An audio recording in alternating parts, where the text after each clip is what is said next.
4 দিনের টানা সংঘাতের পর অবশেষে যুদ্ধবিরতি হয়েছে ভারত এবং পাকিস্তানের মধ্যে। শনিবার বিকেল 5টা থেকে শুরু হয়েছে এই যুদ্ধবিরতি। আমেরিকার প্রেসিডেন্ট ডোনাল্ড ট্রাম্প বিকেলে সমাজ মাধ্যমে পোস্ট করে সেই কথা প্রথম জানান। রাতে অবশ্য পাকিস্তানের বিরুদ্ধে আবার চুক্তি শর্ত লঙ্ঘনের অভিযোগ করে ভারত।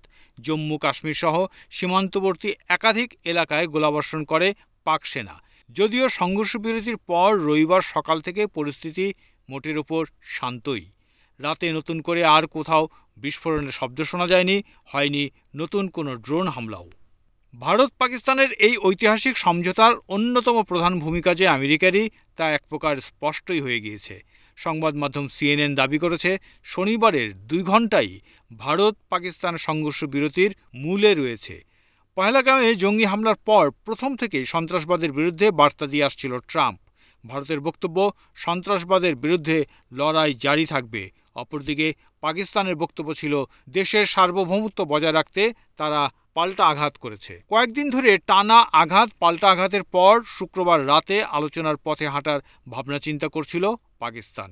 সব ঠিক থাকলে শনিবার সকালেই 2 দেশ আলোচনার টেবিলে বসতে পারত। কিন্তু ওই দিন ভোরে ভারতের ক্ষেপণাস্ত্র এসে পড়ে পাকিস্তানের একাধিক বিমান সেনাঘাঁটিতে।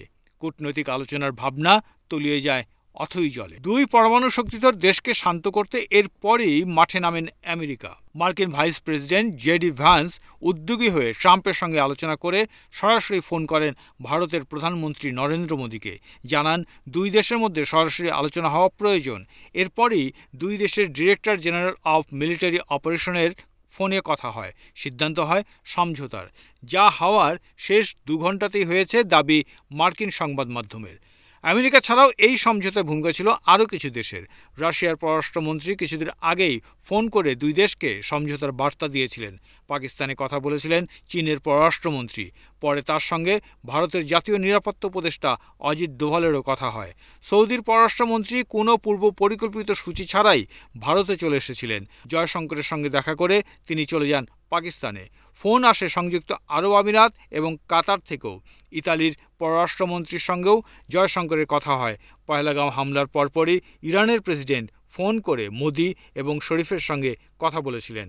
সব দেশের উৎসাহ, শান্তির বার্তা ভারত এবং পাকিস্তানের মধ্যে এই সমঝোতা সম্ভব করেছে।